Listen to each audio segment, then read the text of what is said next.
Alright, hello everyone, and welcome back to another stream. I'm back doing some more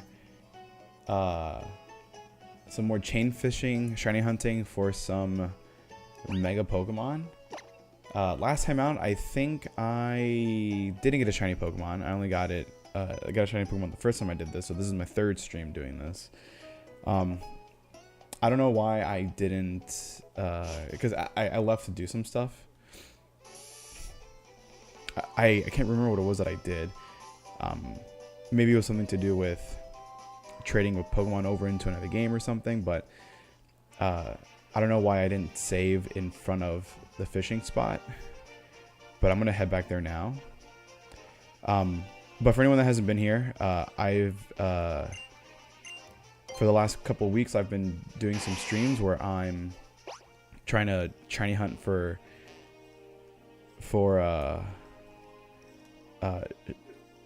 shiny Pokemon shiny hunt for Pokemon that can Mega Evolve. And with chain fishing being probably the best for odds, I've been doing it for Magikarp and for well, eventually I will be doing it for Carvana as well.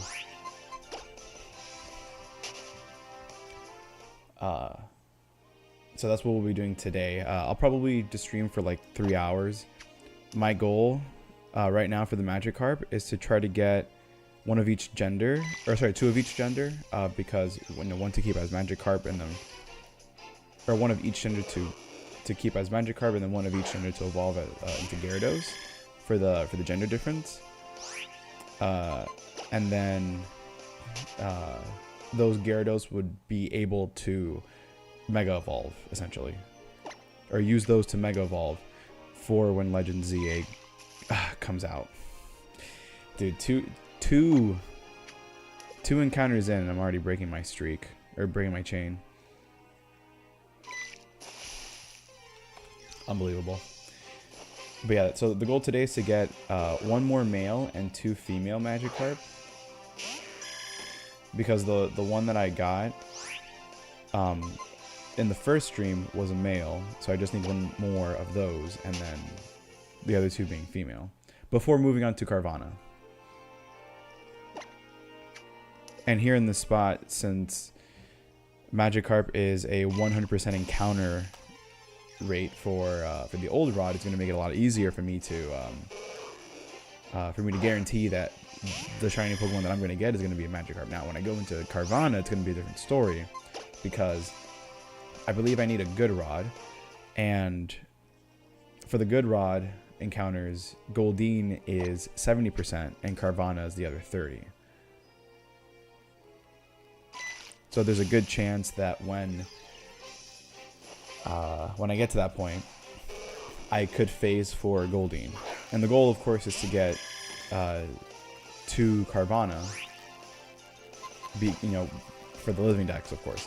And and that's why I'm doing for Magikarp also, like get minimum 2 for the living dex, but then also get minimum 4 2 of each gender for the form difference.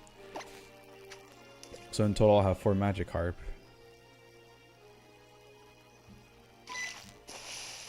And 2 Carvana. And then if I end up getting a shiny Goldeen or 2 shiny Goldeen, then that'll be living dex for that as well.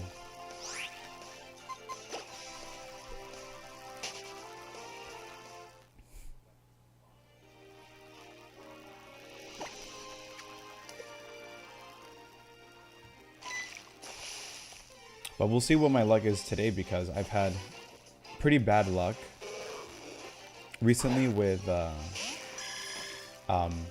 constantly breaking my chain, because I'm apparently not reeling in quick enough, which is a joke. It's like I press the button at the same point every time. It's just a matter of if the game decides it's going to give me a shiny or not, which is really dumb.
Alright, so we're now, I mean for a couple of encounters already, we're at the maximum shiny odds. So let's see how long it takes for me to actually get a shiny from here.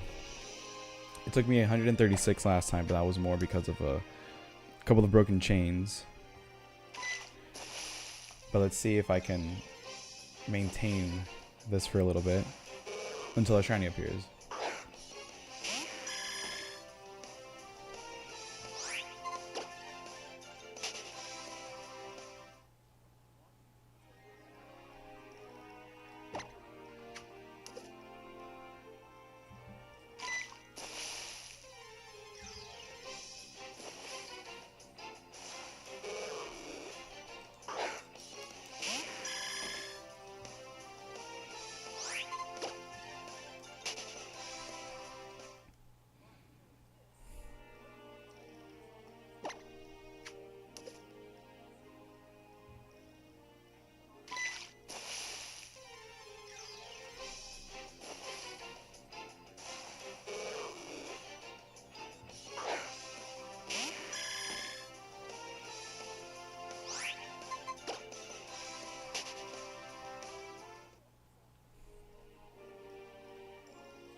Oh, sorry.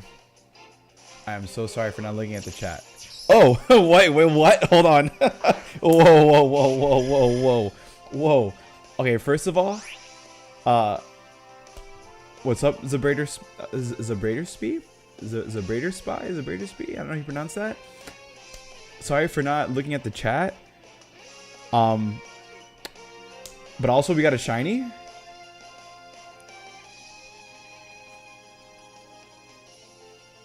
Nice. All right. Hold on. What's the odds of, okay, so the odds in chain fishing apparently are like 1 in 100 at the best. And that's if you get to a chain of 20 and beyond. Then you get 1 in 100. And this is a female also. Okay, so Spider like Spider, okay. So and this one's a female, so that means I need 1 male and 1 female for this. Yeah, the timing, you came at the perfect time. Wow. All right, let's get my Smeargle out here. Let's help with the catching. Wow, what timing. Yeah, way over odds. I've broken my chain, I don't know how many times. Too many to count at this point. Probably like close to 10 or more than 10. I've been at this. Well, I've been in this phase for about one whole stream of about 3 hours, plus like half of the first one that I did. So quite a while. That's so funny. Things always shine when you stop paying attention. I know. I was just kind of like doing this while watching a YouTube video, and then I look over and I'm like, wait, whoa. Let's try to catch this real quick. I don't even need to weaken it. I can just put it to sleep and then throw a Pokeball.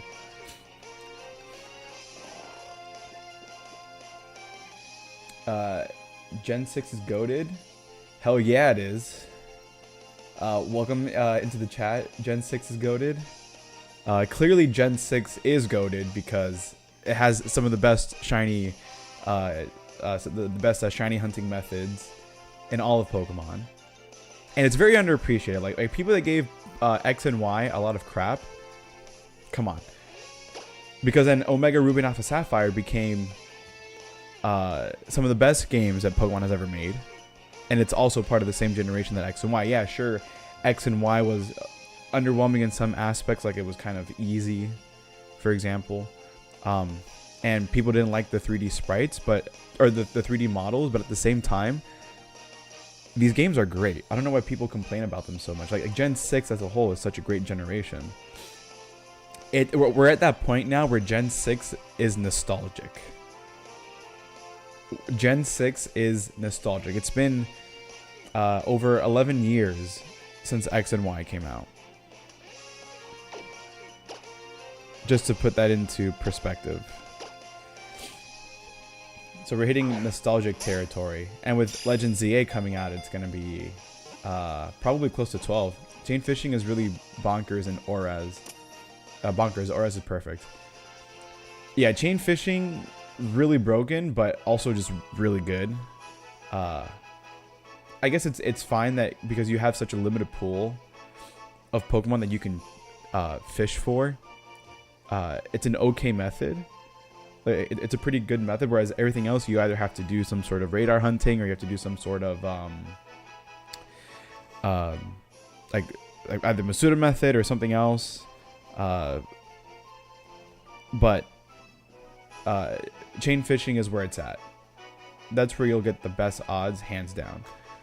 And Auras is perfect. Yeah, Auras, I've been replaying through them lately because I wanted to do some shiny hunts that I missed out the first time that I played, and then I decided against doing one of the shiny hunts that I wanted to do, so I ended up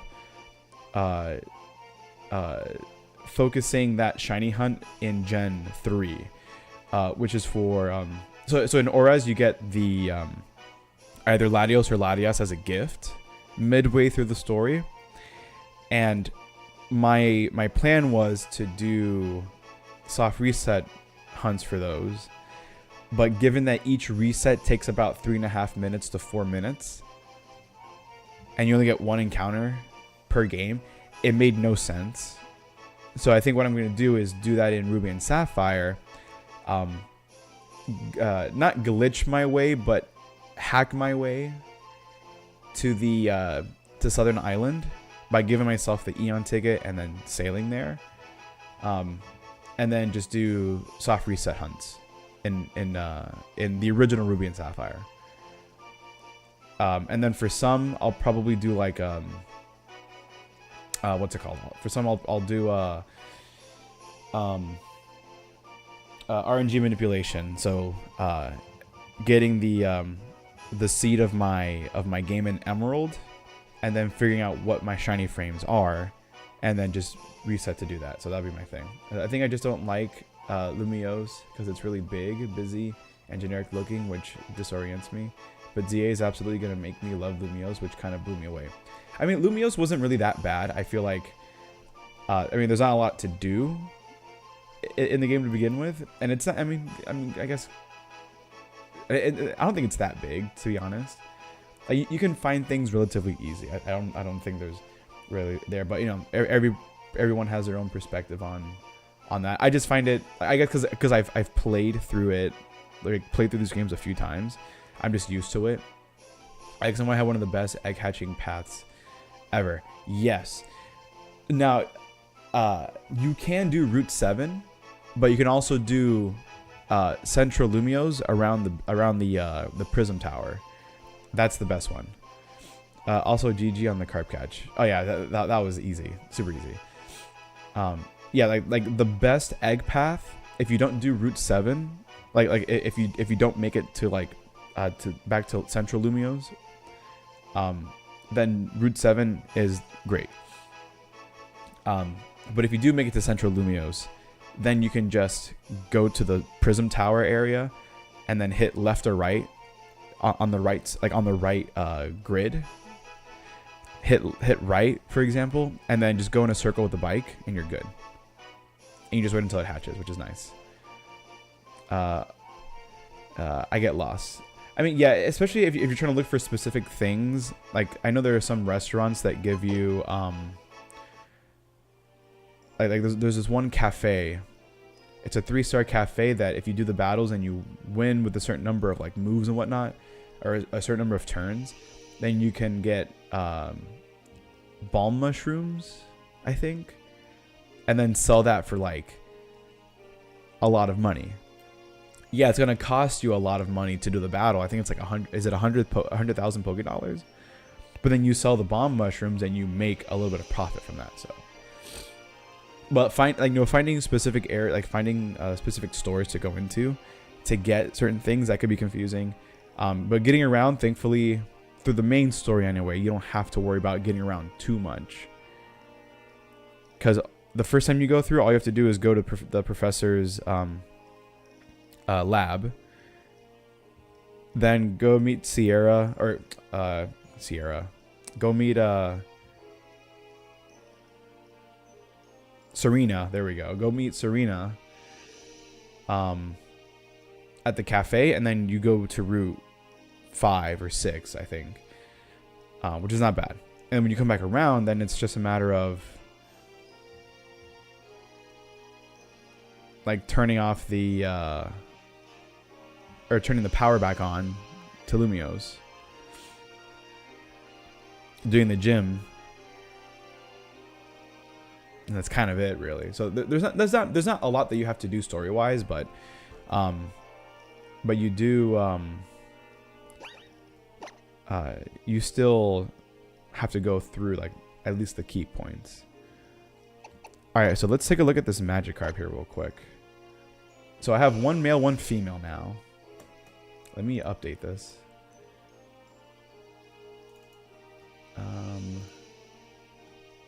Let's put...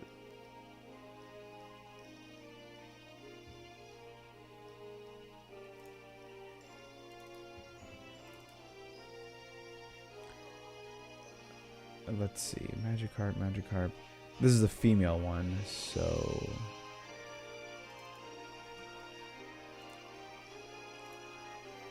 There we go. So let's see what we're working with here. Naive nature. I don't care about natures. If you like natures, there you go. I don't know what its IVs are gonna be, so well, I mean, we can't even look at IVs in this game. That's right. But whatever. However, this is a modded 3DS, of course. I mean, I have it plugged in with a capture card and everything, and it was modded. And there is an app that lets me like see Pokemon's stats. I can generate Pokemon. I can do all that stuff, but I'm not doing that because I don't want to be cheating. There is no cheating device. So I don't have anything like any cheats turned on or anything. I did this purely just out of with full odds hunting and whatnot.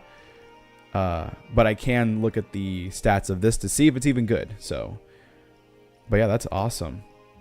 All right, so I need one more male, one more female, and we're good. So, oh, you want to pick for starter, yeah, or are you undecided? Oh man, that's kind of tough. I'm probably leaning more towards one of the Johto Pokemon, just because I'm feeling a little nostalgic for those.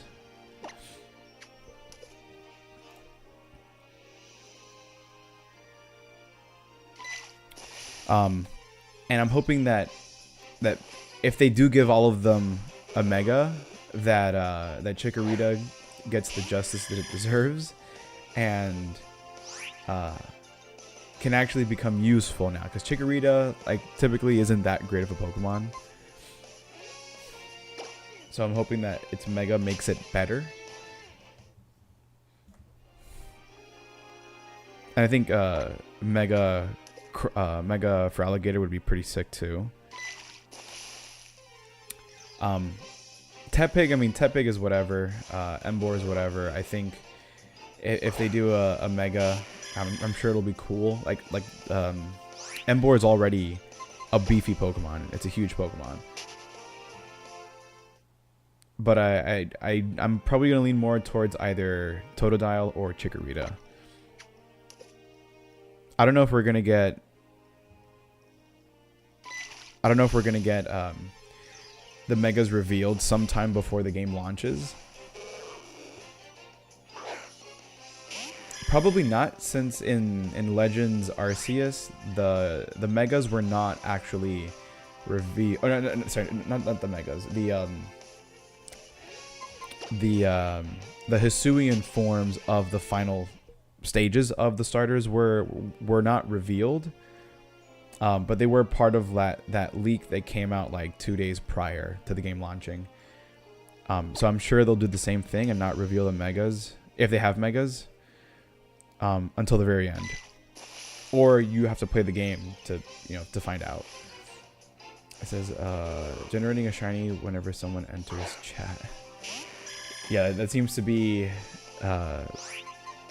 the kind of luck I need right now. So if more people would like to join, please come in, give me all the shiny luck. It says, yeah, this is a Pokemon. I'm gonna get Tepig so someone can trade Tepigs to friends. Huh? What do you mean? I'm gonna get Tepig so someone can trade Tepigs to friends. I hope not, but someone will leak like every game. Yeah, I'm sure by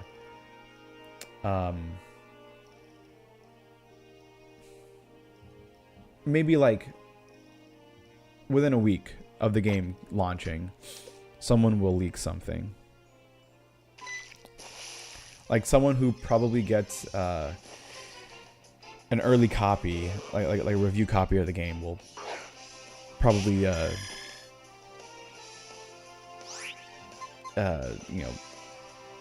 release that information. Oh wait, hold on. It was what encounter was it on? 464? And I've done 5 encounters.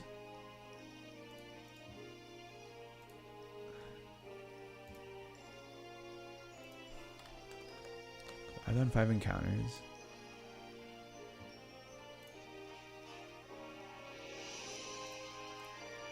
Let's it was 464, I believe.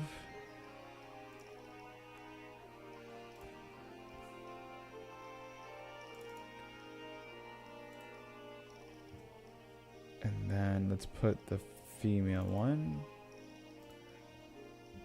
There's not much of a difference. It's really just the whiskers. All right. It says nobody's choosing Tepe as a starter, but we need it to complete the decks. Okay, I hope, I really hope, since it's a modern or it's a modern story, it takes place currently, not in the past like Legends Arceus, that we can breed Pokemon. I hope that we can breed Pokemon, so that way it'll be easier for people like that to be able to get all the starters in it.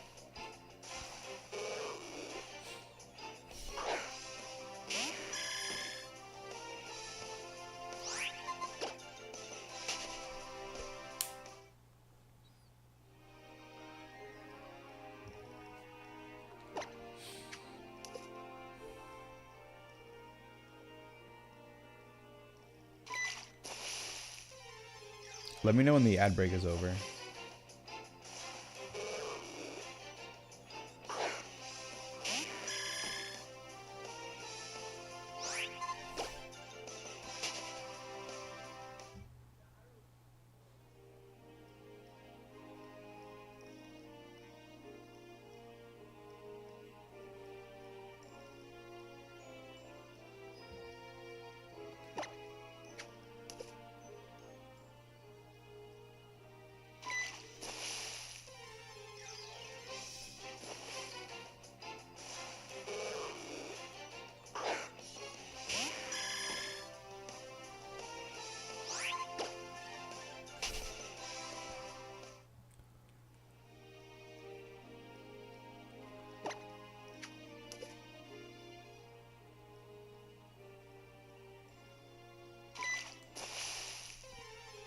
Is the ad break over, or is it?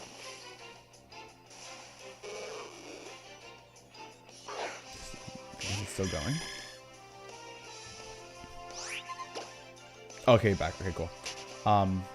So what was I saying? Yeah, so I'm hoping that there's breeding in the game, since it's a modern Legends game. It takes place in the modern times, not in the past. And then hopefully also that we have the ability, just like with Legends Arceus, to catch all of the starter Pokemon, or the rest of the starter Pokemon that you don't pick in the wild. Like at some point in the story, whether you have to unlock it or it's like a late game or post game kind of thing. And I think Legends ZA has the opportunity to do like proper DLC in the future. I don't know what kind of things they would add, but they're setting up like it has the potential to have DLC. Like proper DLC, not like a free update that gave massive mass outbreaks in Legends Arceus. Like I'm talking like actual content, things that are added to the game, to the world, all that stuff. So hopefully that, you know, they'll have something.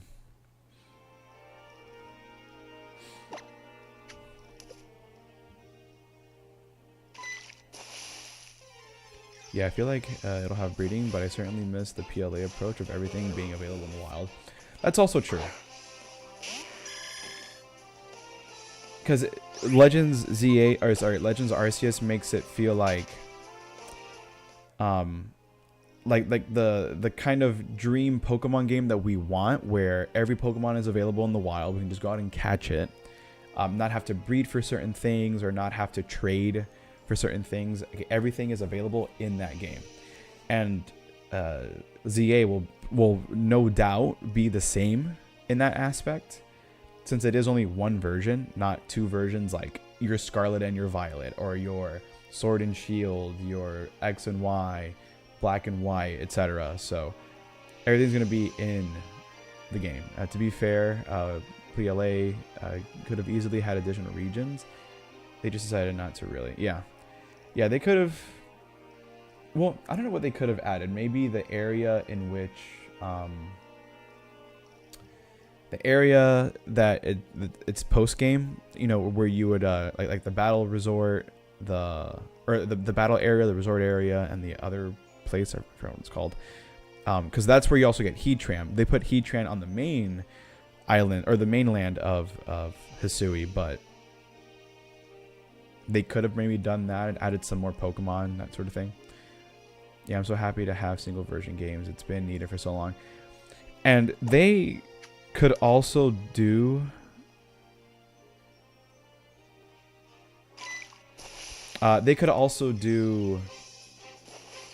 maybe in the future, like this could lead up to a game that's like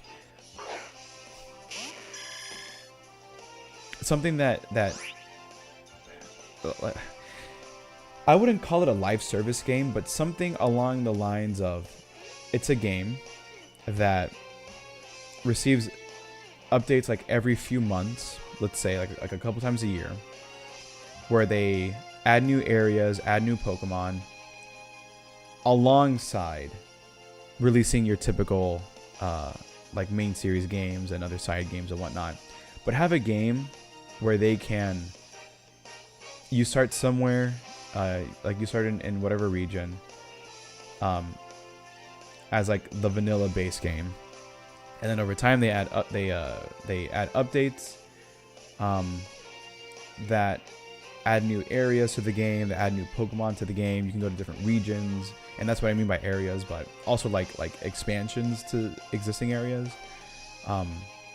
but be able to go to different regions, new Pokemon, do all that stuff. They had connected, let's see, they had connected land masses attached below, but I don't know if we know what the region is. For what region you mean? They had connected land masses for which region? That would actually be incredible. They won't do it. Yeah, they definitely won't do it. They would rather just do the typical Pokemon thing and just release main series games.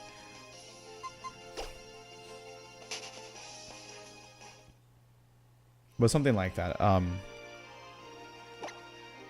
I know. I think it's called Pokemon MMO. I think that's the fan-made one that has you go to. It's between Kanto, Hoenn, and something else. I think Johto.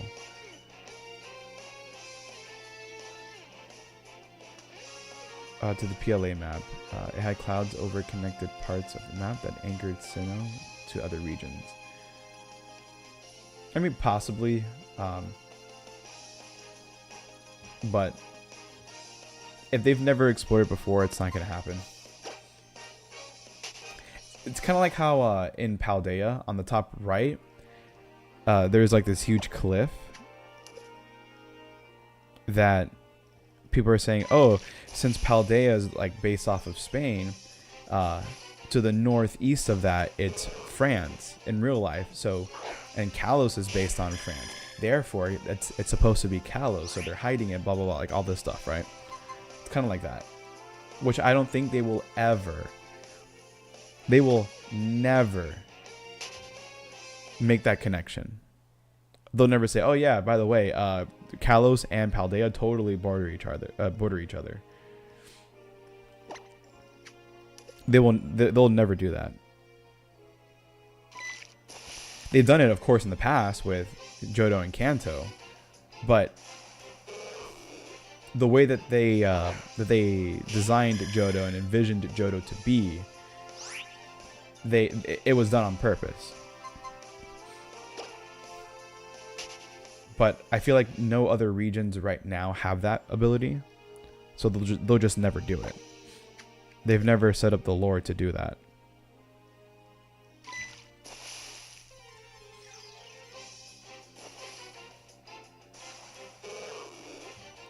This is why they need to listen to the fans more. It's like, listen to the fans. While some of us have crazy ideas that we would love to see, the best that they could do is find a compromise.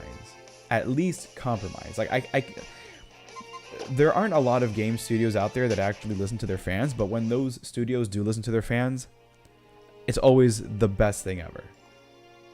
Pokemon would benefit very much from listening to the fans, by listening to our suggestions, listening to our ideas of what we want for Pokemon games, or what we want in Pokemon games. If they listen to us, then I guarantee you they would make a lot more money. I mean, they already make a shit ton of money, but they would make more money. The games would actually be reviewed well. And then also, if they took their time to release stuff, then they wouldn't have buggy, broken games. It really do be like that. But I'm excited for next week with the Switch 2 announcement. I don't think they're gonna really announce anything new for Legends ZA, since all that was yesterday. I feel like I mean, unless they talk about some sort of Switch 2 enhancements, that would be the only thing that I can think of for that game specifically.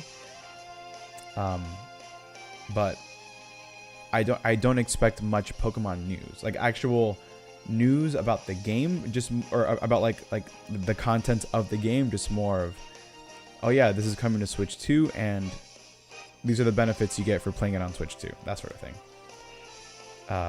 I think linking one or two places as pairs would be so easy to not irreversibly connect everything but blow people's minds. Yeah, like Paldea and Kalos, perfect. And then also by extension, Galar, since Galar is based off the UK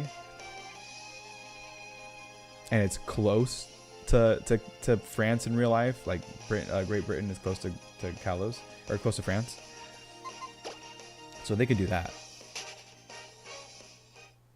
Like, if they connect those three regions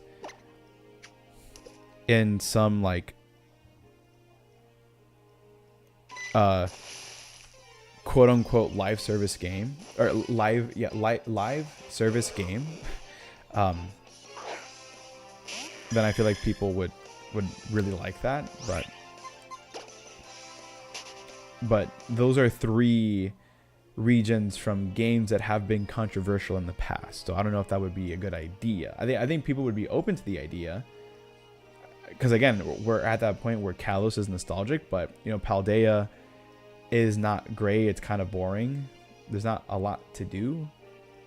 And then you have Galar, which was controversial in its own right because of Dexit. But combining all three... Oh no, I just broke my freaking chain, dude. Wow. I lost my train of thought now.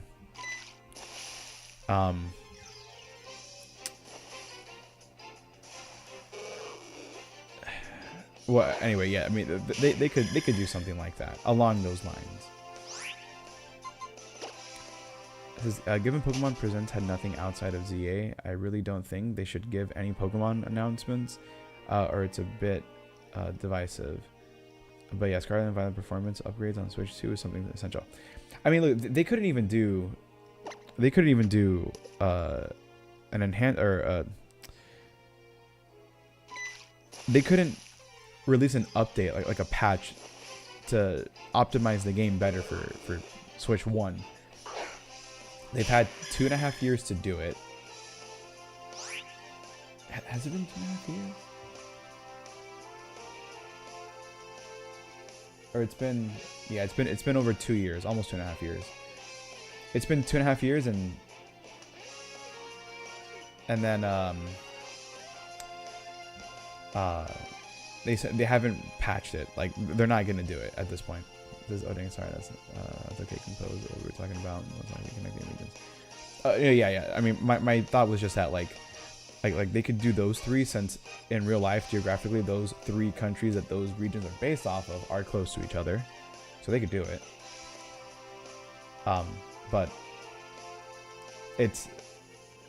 they're based off the 3 most controversial, or they're based off of, or there'll be regions that in the past have had a lot of controversy tied to them.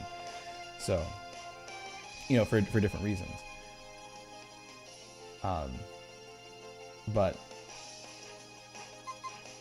I don't see them doing that.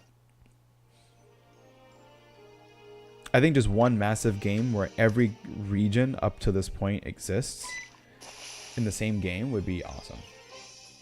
And then you can fly to whatever region you want. You can start a new journey every time you go to a new region, so that way you can get a new starter Pokemon every time. You can get a new team every time. But then, like, when you beat the story of that region, then you have access to your previous Pokemon that you can only access in the regions that you've completed, just to kind of keep things balanced. So when you go to a new region, let's say you go to a 3rd region, you can't use your previous Pokemon. But when you beat that region, all the gyms, beat the story, fight or battle the Elite Four, become champion, all that stuff, then you have access to use Pokemon from the previous 2 regions in that region. And then your goal will be to complete the national dex. And then to catch every Pokemon, you have to go to specific regions wherever they're from, or wherever Game Freak and Pokemon decide to put those Pokemon. Go out and catch them, complete the Pokedex. I mean, that would take a couple of years grinding to do that. And then, on top of that, if you want a shiny hunt and whatever else. And yeah, that would be the holy grail of Pokemon games. That would be something.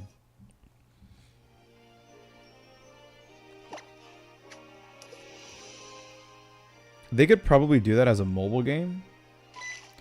I'd be okay with it being a mobile game because it'll be easier to update the game that way through kind of like how with Pokemon Go, right? Where they can just add the content every couple of months or whatever. They could absolutely do that. It would kind of suck that it would be only for mobile and not on something like the Switch, but I think on mobile devices it would make a lot more sense.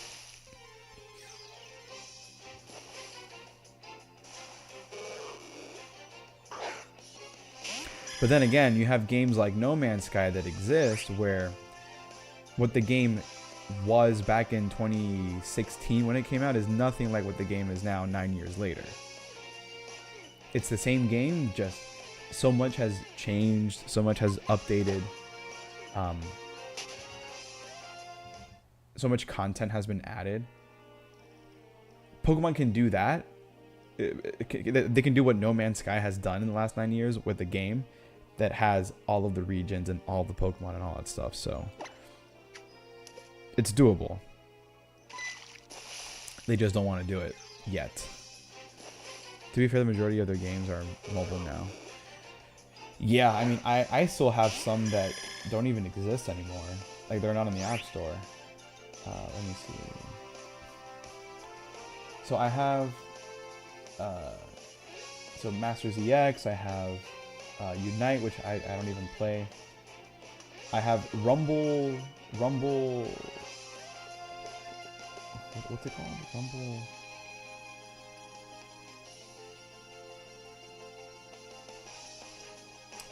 Pokemon Rumble. I don't even know, dude. Whatever the Pokemon Rumble was for mobile. Rumble Rush, there we go. I have Rumble Rush still, in the game you can't play it anymore. Magikarp Jump, Pokemon Shuffle, Pokemon Sleep, Cafe Remix, Pokemon Camp, Playhouse. Like, I have all these random ones. Pokemon Duel. I still have Pokemon Duel on my phone. And that game shut down like 2 years ago. And you can't even download it anymore. And the thing is, and you say that it was great. I never even got to play it. I downloaded it one day, and I think I downloaded it not too long before they removed it, but I never got to play it. For that, it's like I might as well, if I can, find a way that I could play it, like play it unofficially, you know, like download it in a way, through unofficial means, but that's what I'm saying. Like, I have all these Pokemon mobile games that don't even exist. There's some of them that don't even exist anymore, and some are still very active today.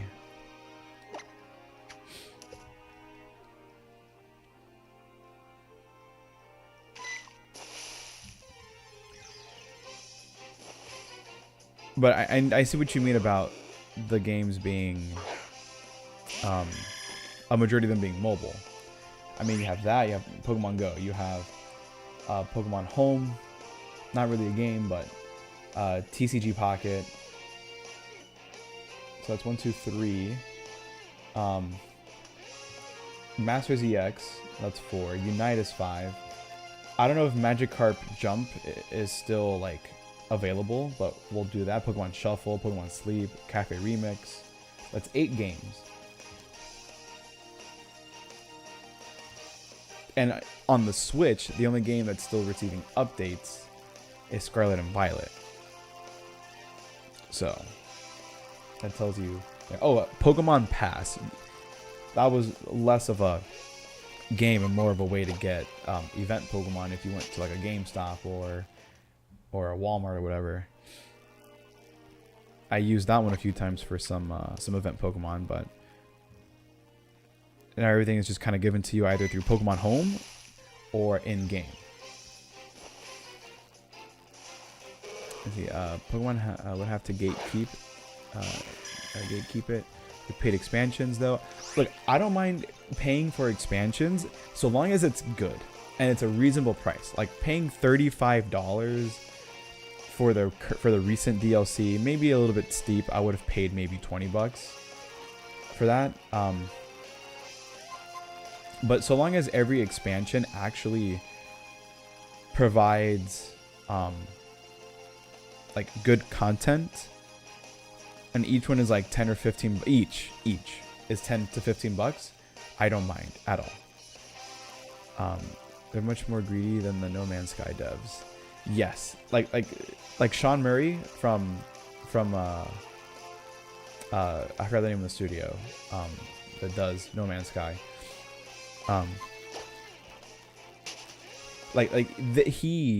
He and his team, they listen to the fans. They're one of the very few developers that do listen to the fans. Hello Games, that's what it's called, Hello Games. They listen to the fans more, and they take the feedback. They make the updates, fine tune things, add stuff that people want. They just do it, and I love that. Let me see. The room game was. Oh no, I read that part. That's exactly it. By the time people noticed it and started playing, they shut it down. It was such a premature decision. That was super infuriating. Because I've never, not that I've never played a Rumble game. I actually, so I got a modded Wii U recently. Well, not recently, like a year ago maybe. And then I bought a modded Wii also like a few months ago. Solely for the purposes of getting the original Rumble on Wii, because it was only a digital game. So the modded Wii allowed me to download the file on my computer and then insert it into the console. So now I could play it on the Wii. And then for the Wii U, kind of the same thing. I got a Wii, I modded it, and then I put some digital only games in there, like Pokemon Ranger for the Virtual Console. I put I think there were some mystery dungeon games, or specifically Blue Rescue Team, that I downloaded onto there, as well as Rumble U. So I've played a little bit of those, but not. I haven't completed those games. I'm like maybe like only partial, like part of the way through some of those.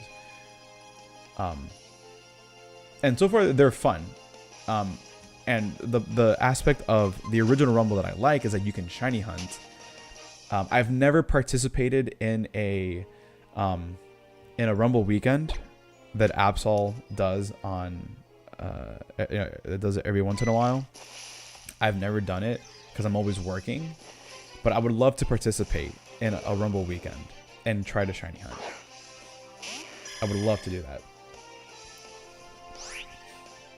But yeah, I've put the digital only games from the Wii and Wii U in, you know, I've put them into the modded consoles so that way I can play them. I can actually play them. Oh, and also I think I also downloaded my Pokemon Ranch. Mainly just for storage purposes for my DS era games. But because I know you can also get some Pokemon that you can transfer into your main game from there. Yeah, Hello Games is iconic. A model studio. Yeah, everyone needs to be like Hello Games.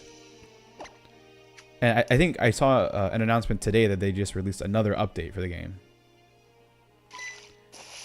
that focuses on like excavating or like for like fossils, which is insane. Which actually I need to update it. Can I? Let me see if I can update it now because I have it here on Steam.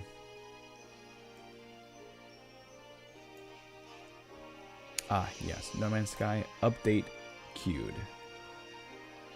16 gigabytes? What? Nah. Okay, I'm gonna update that after I stream because that might slow my stream.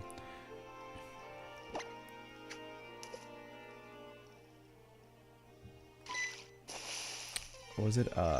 Only like 2 months after the last. Yeah, I don't even remember what the last update was. Like, I haven't played this game in a while. I haven't played it in a while, but like part of me kind of wants to play it now. Because I have, you know what sucks? I had an activated indium farm. Wait, this was like 2 or 3 years ago. I had an activated indium farm that was making me like 10 million units per full stack. So it was a lot of money. And that's how I made a majority of my money back then. And then they updated the game and they nerfed how much activated indium is worth. And I hate it. I hate it so much. Because now I can't make as much money. And they knew. They knew. Because I think one full stack or one activated indium was worth like 1,000 units. So you had a stack of 99.99, and that was basically, if my math is correct, that was it 10 million?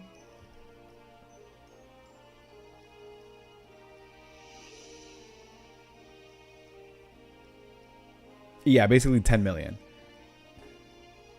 You saturated the market. Hell yeah, I did. But everyone was doing it. That's how people were making their money. Because you can't afford anything in the game unless you sell things that are worth a lot of money.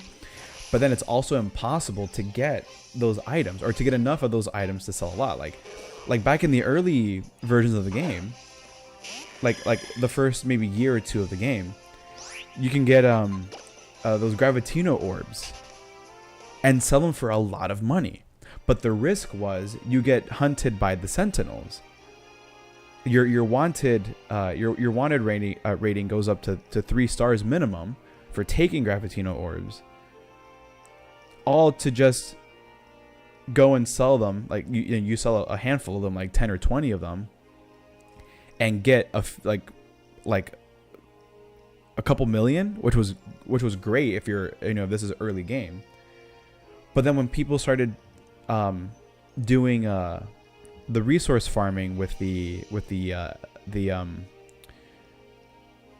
I don't know what they're called, but you have like those 4 elements that when you combine them, or sorry, not when you combine them, but when you refine any of those, you get the was it chromium or whatever it's called, whatever that element is called, or chromatic metal, whatever it's called, right? You do that,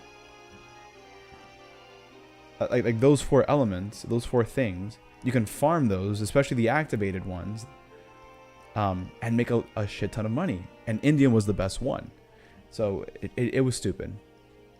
Adding entirely new, oh that's right, yes, like biome diversity, and planetary diversity. I'm not even far enough to consider buying anything. Chromatic metal, yeah, chromatic metal, that's what it was. I think now I probably have like 50 or 60 million units, but that was left over from when activated indium was worth so much. So like I had 2 farms on 2 different planets. One that was like a small like beta one, but then I made a much bigger one on a different planet. And I mean, it would take 18 hours total for me to fill up the silos. And at that point, I sell enough to make like 30, 40, 50 million units at a time. It was insane.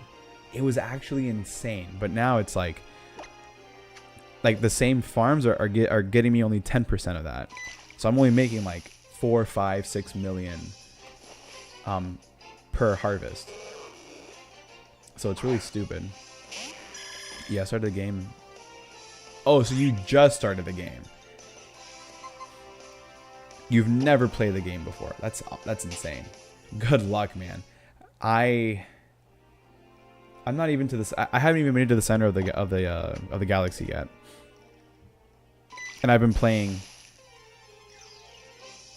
on and off since the game came out. Well, maybe like 2017 was when I got the game. Like a year after it came out.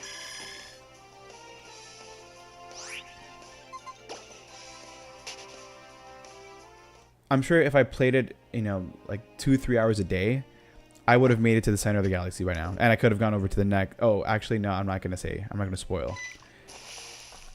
I'm not going to spoil anything. Because let's just say that when you get to the center of the universe, or the center of the galaxy, really the galaxy, not the universe,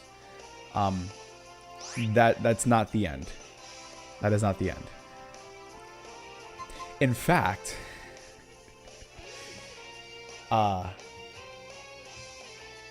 it's infinite, but there are technically like 257 or 258 galaxies. Just saying. Just to kind of give you an idea. It's really insane.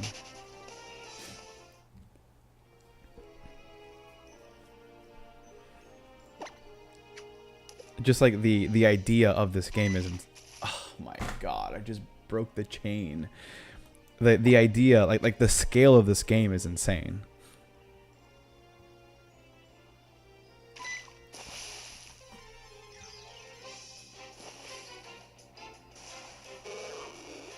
Yeah, but let's just say there are more. There's more than just the one galaxy that you start in.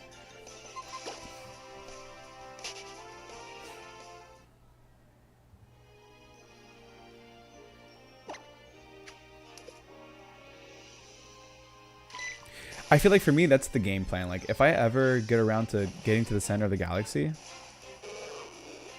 once I go past that, I'm just gonna find a planet, settle on it, and just explore. I'm gonna play it when I get the update rolled out on PS4. Oh, so you're playing on PS4 right now. Oh, you know, that wouldn't be such a bad idea, because I have the game. I bought the original game for PS4 back when it was only on PS4. and I still haven't. I haven't touched that one since I bought it on Steam, because I built my PC back in 2020 during COVID, and it was one of the first games I bought when it came out.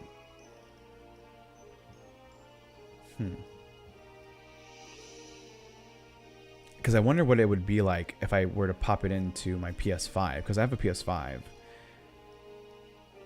I wonder if there's a like a graphical update if I played on PS5, or like you pay the $10 and you get the PS5 enhancements.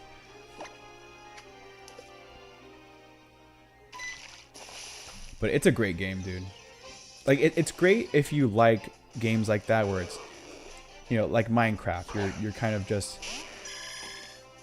playing with the open sandbox world that you live in. In this case, we're talking like a whole universe. You can go around and mine resources and do like side quests, build your base, just like anything that you could do, right? I like games like that, and if you like games like that, I mean, No Man's Sky is I think the game for that.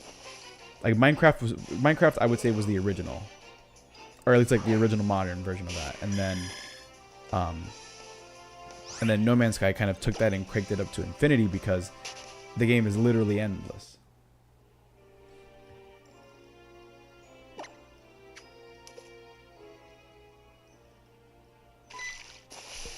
And I think I read somewhere too that the game is so massive.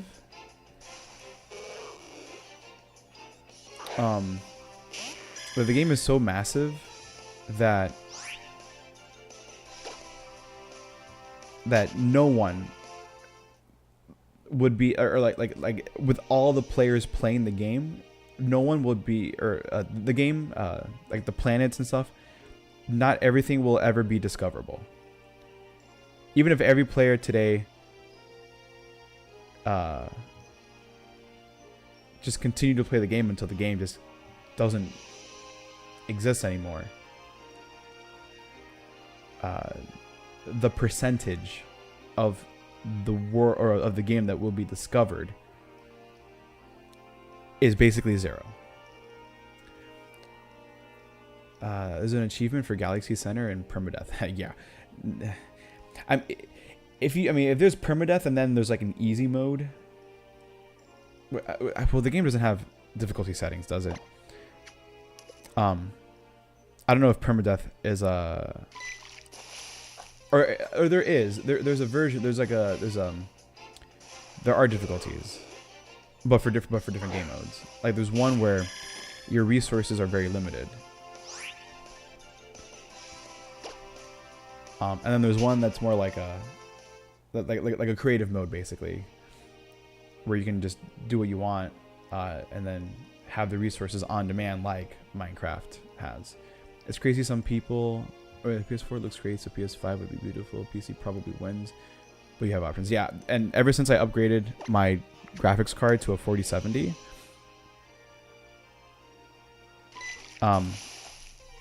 I actually haven't played it, so I don't know what the game would look like with the 4070.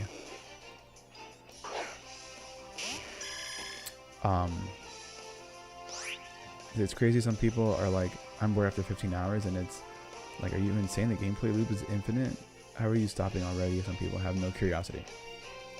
But I think that's one of the big complaints, though, about the game. That, like early on especially, people found it repetitive. And they didn't like it. But now that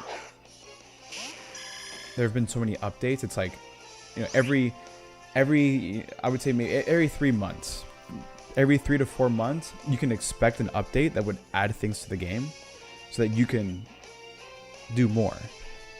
And if it's not your cup of tea, okay, don't do it. Wait for the next update. Maybe that update has something that you like. Try it out. But there are times where I go several updates without playing it, and I'm totally lost with how things work and what features are in the game. like what features I can take advantage of to make money, that sort of thing. So yeah, I think there's an achievement for Center Galaxy and normal and center and permadeath, so you have to do it twice. Yikes. That would take forever, man.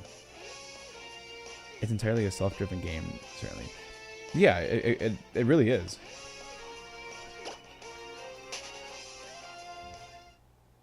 But it's still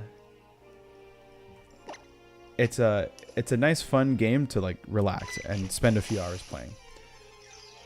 Like every time I've played the game, I've spent hours like over the course of that day not realizing that it's been several hours. It's funny to me. It's like I'll be playing and then I'll look at the clock, what feels like 2 hours, like, oh wow, okay, it's been 8 hours, cool. Anyway, and then just continue playing. It's crazy how much you can get sucked into the game. Because you can't speed up anything. Everything's real time. You know, traveling between planets, it's all real time. Traveling to the next solar system, it's all real time. But you know, there's loading screens and whatnot. It's disguised as a loading screen, and that's just because you can come across other players, which is why everything is in real time. You can't advance time in any way. So it is a slow-paced game, which is why you end up playing for hours and hours every session.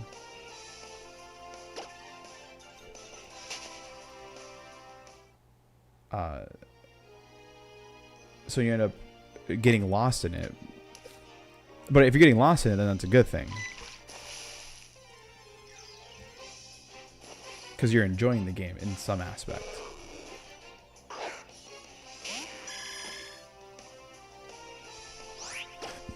We need more games like that. That's what we need. I wouldn't mind a No Man's Sky sequel that's basically, it's the base game, but have like graphical improvements, have refined features and things like that. Like make an entirely new game off of a new engine.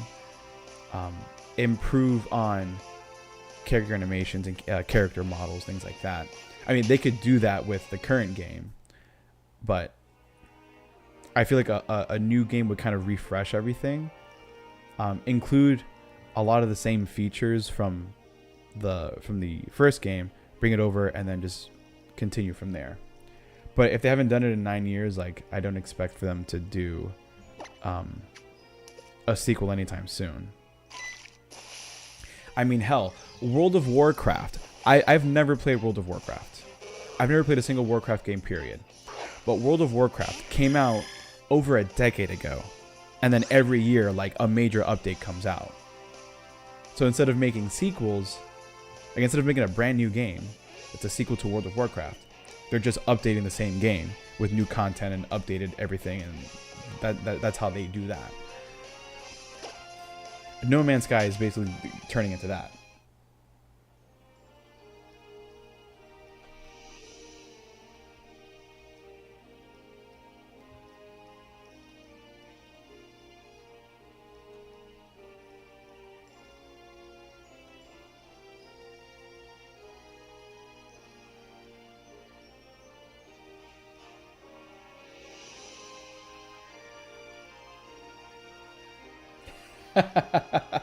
Oh wow, that's funny.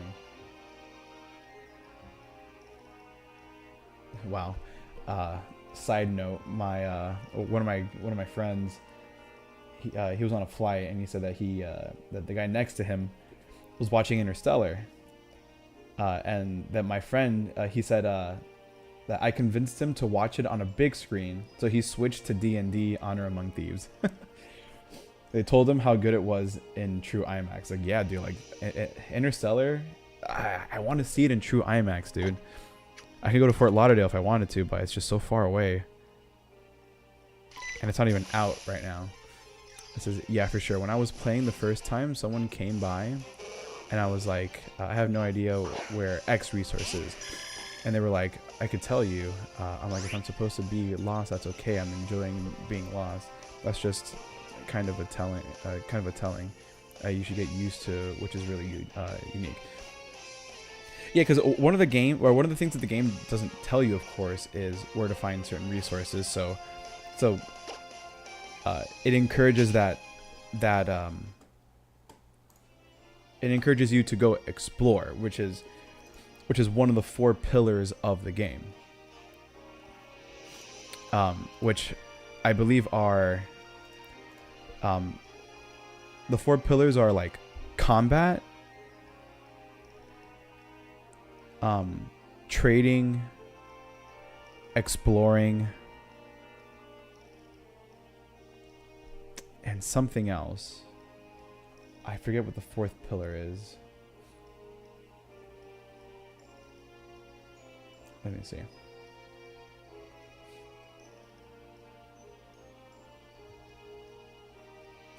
It's gonna hit me. It's gonna hit me. Let's see.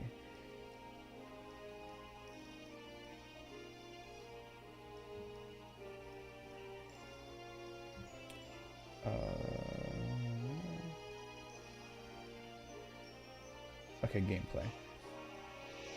Okay, exploration, combat, trading, survival. That was the 4th pillar.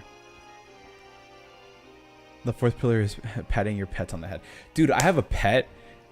And I forgot about my pet. Like, I haven't played with my pet in the game since I first got the feature. Or first, like, played with the feature when it came out, a few years ago. I think I have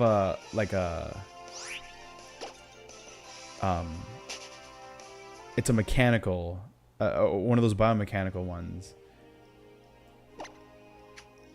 And then I have another egg in my inventory, which I don't know how I got, unless it was a gift given by the developers or whatever, or I got it during a side mission. And I haven't hatched it. But what I want to do, because I saw a video of this on YouTube, I would like to get one of the Diplo creatures. I don't know what it's actually called, but people are calling it Diplos. Get a Diplo egg, and there's a way that you can actually manipulate the size of the creature before it hatches by doing something with the egg and certain resources and whatever. So that way I can get like a super massive like Diplo animal as a pet to either use to ride on or use it for whatever else. Oh no, why did I press the button? That's on me. I don't know why I pressed the button. Alright, let's start over.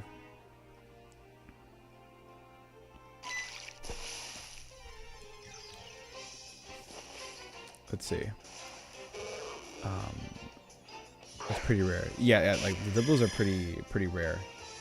And I have discovered a few planets with it. I think I might have saved some, or I settled a base on a couple of planets that had those creatures, so that way I can go back to them, get an egg somehow, and then get my own pet of one of those. I have an absolutely gigantic bug. Nice. I like a dino with a beak. Dino with a beak. I can't remember what that one looks like.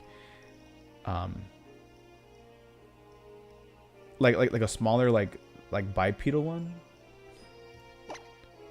Because that's what I think when I think about that description of the animal. Yeah, you can genetically modify it. Yeah.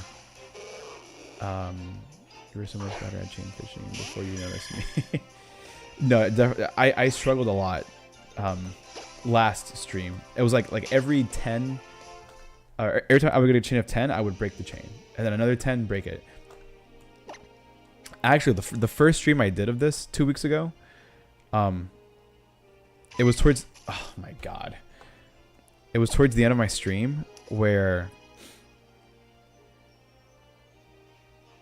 or not towards the end, like the last hour of the stream, which was like a third of it, I kept breaking the chain, and I was getting really frustrated to the point where I was like, you know what, if I break the chain one more time, that's it, stream is done, I'm getting off. And then I broke the chain like 15 encounters later. I was like, okay, I'm done, peace out, we got a shiny today, that's it, blah, blah, and I just logged off. Yeah, never again. And since I already got the shiny today, I probably won't stream for that much longer, probably for like another half hour. So I can just do other things that I want to, because I already, you know, got my goal of getting a shiny today. If I can get another one, perfect. If not, then so be it. But I'll probably go for another like 20, 30 minutes. Headspace is super important. But it's not even like me getting distracted. It's just more like I know I'm pressing the button at the right time every time. But for some reason, it just doesn't register it. Or it registers it as a late press, so it's like I'm pressing it at the same time every time. It's just very weird. Like that.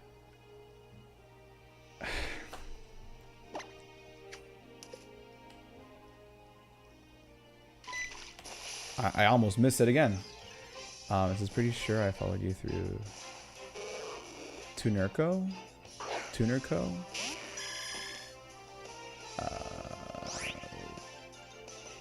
Like,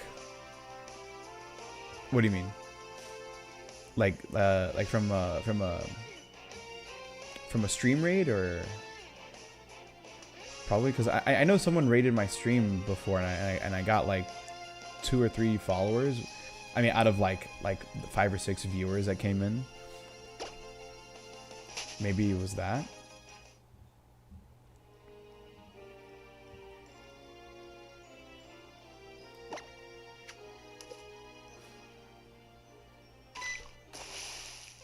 Let me see if I try to get another shiny in the next 20 minutes. I need the luck that I got, or that I had when I got the shiny love disc a few weeks ago. Literally the 12th encounter. So I wasn't even at max odds. 12 encounters, a chain of 12, and I got the shiny love disc. And that was for a Valentine's Day stream that I did, where I hunted for love disc and Alamomola.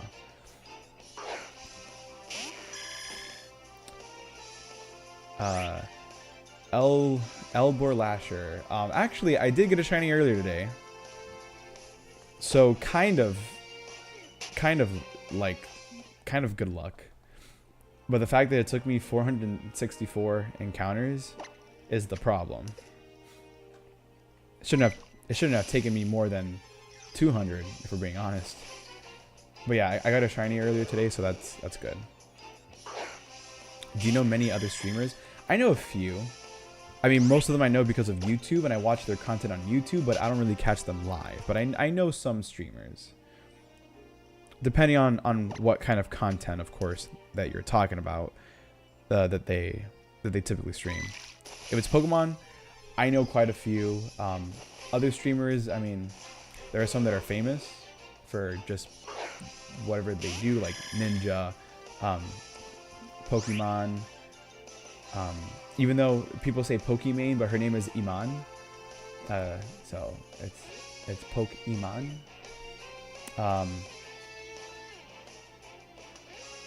That's about it, really. I just know those two outside of like other people. Like Pokemon, I know A-Drive, I know Reversal, other people in the community.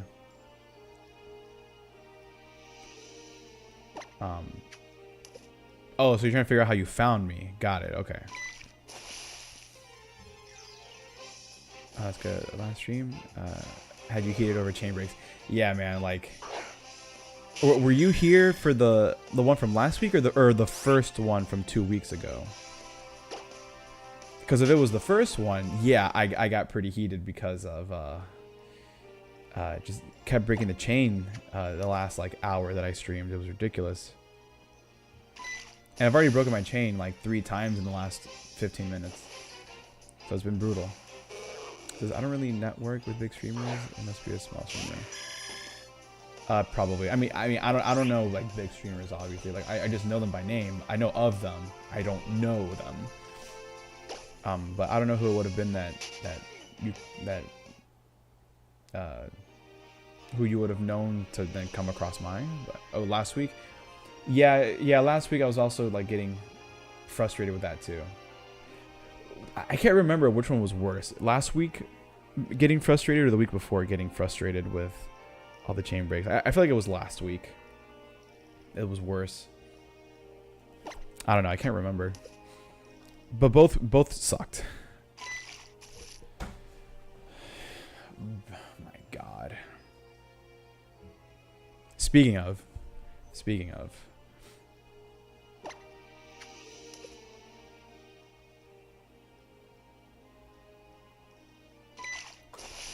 Jesus Christ. Is it high? I didn't feel like it was anything recent. Probably. Maybe it was a while back. Might have been a while back. Hey, well, I don't know how I met you, but it's nice hanging out. Yeah, of course. Thank you for being here and not making me sit in silence.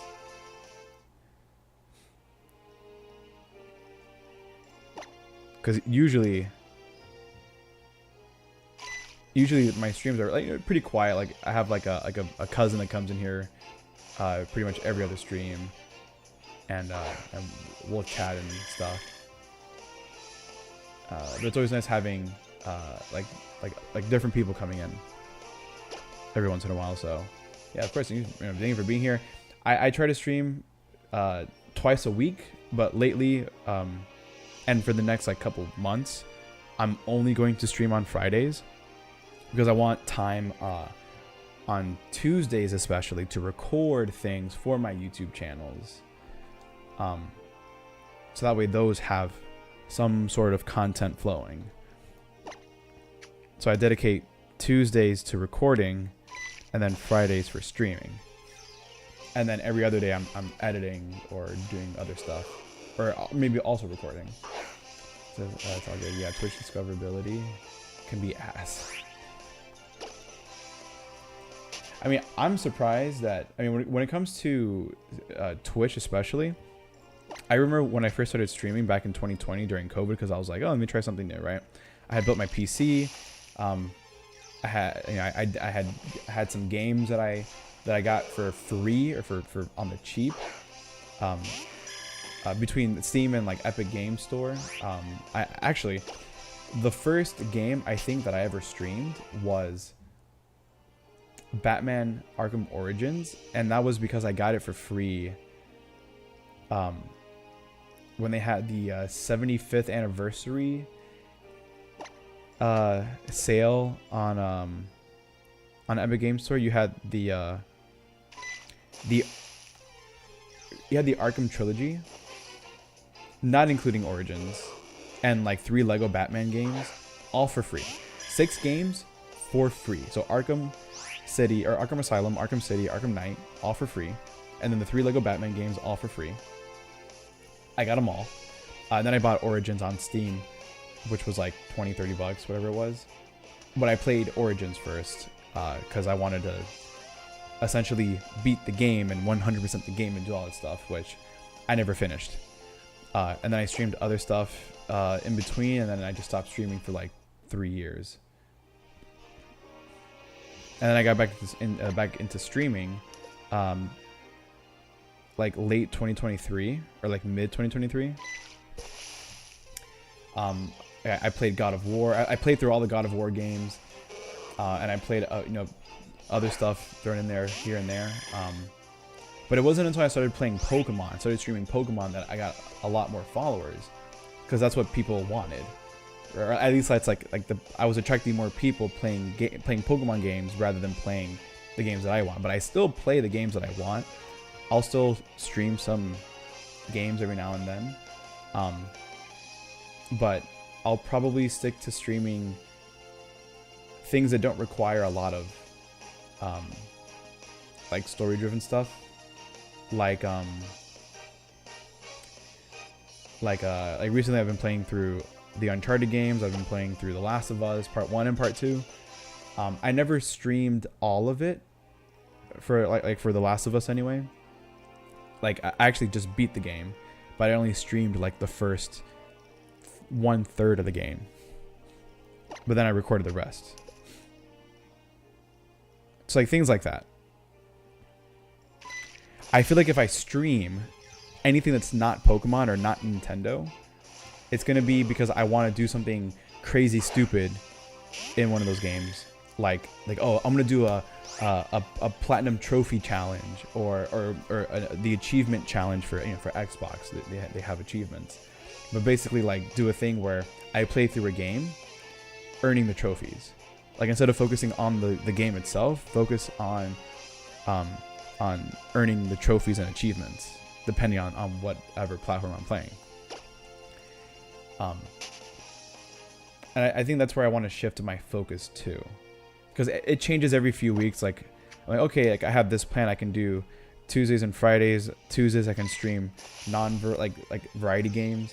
Fridays I can stream Pokemon or whatever else. Or if I want time to stream other like one thing, then I'll give it like 2 or 3 streams. So it's all good. When I arrived today, it was my first. It said first time. Oh, okay, it said first time chatter. Okay, so maybe you followed, maybe while I wasn't streaming, and then you caught me streaming. Shiny hunters like to stick together. Yeah, a lot of like the Pokemon community is nice. So like when I do Pokemon stuff, when I'm doing shiny hunts, that's where I get a lot more engagement. I don't know if I put the counter up for that last one.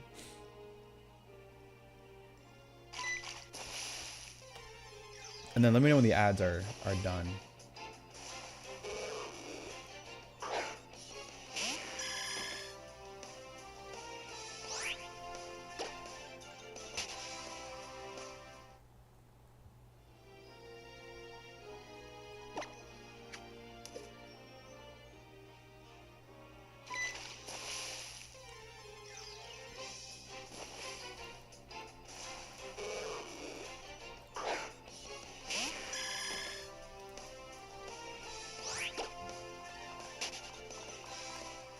Okay, cool.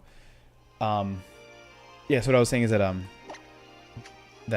like it changes every few weeks what I do, or what I want to stream and things like that. So because I want to spend more time recording, or I want to spend time being able to play games for the first time, I'm trying to like separate that from streams.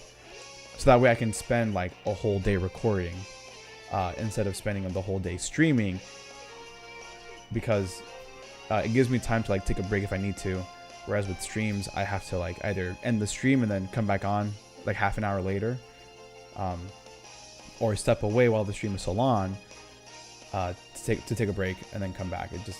Logistically it makes no sense. So for things like that, I would rather just spend the whole day recording, not streaming, and then deal with it later. It says, how many shiny carbs are you trying to get in total?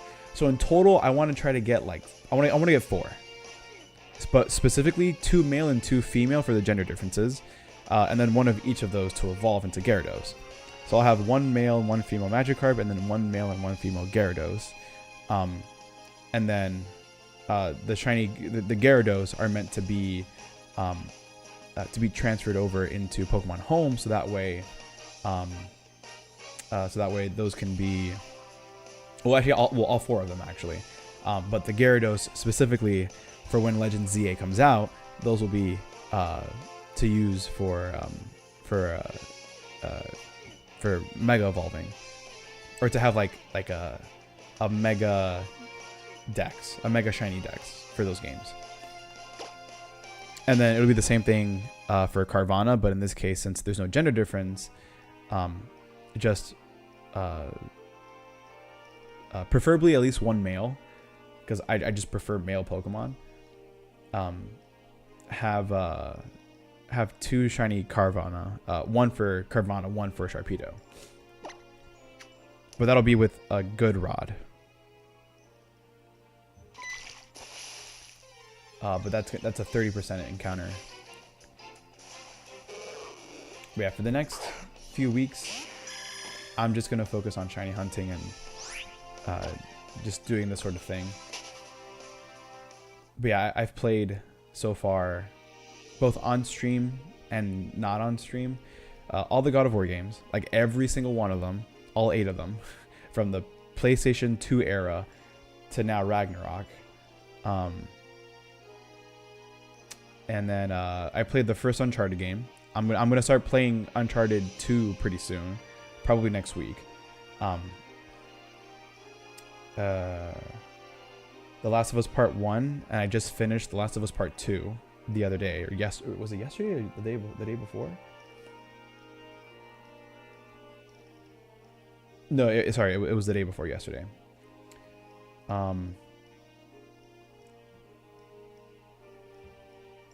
What else have I played recently? Oh, Kingdom Hearts. I played Kingdom Hearts for the first time. The first one on original hardware on the PS2. I didn't get the remaster. I have the original PS2 Kingdom Hearts, and I played it on my PS2. And I recorded it with like adapters and my capture card and everything. It was a whole thing, but it worked. And then pretty soon I want to then start playing Kingdom Hearts 2 and play that. Dude, how? Unbelievable. And